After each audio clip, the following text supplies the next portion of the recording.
Ыбырай Алтынсариннің «Бақша ағаштары» деген әңгімесін айтып беретін боламын, мазмұнын айтып беретін боламын. Жаздың бір әдемі күнінде төре баласымен ағаштар, гүлдер, жапырақтар өсіп тұрған жерді көріп жүреді. Бір кезде баласы: «Мына ағаш тіп-тік өскен, ал мынау қисық өскен. Неге олай өскен?» деп әкесінен сұрайды.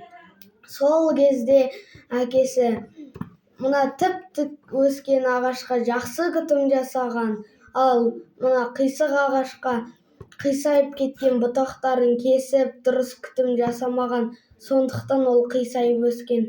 Мысалы, сен бұтақсың, мен сені жақсылыққа үйретем, сосын сен ертесіне жақсы тік ағаш болып өсесің. Ал сен сабақ оқымай, бұзық, тәртіпсіз болып жүрсең, сен қисық ағаш болып өсіп кетесің» деп айтады.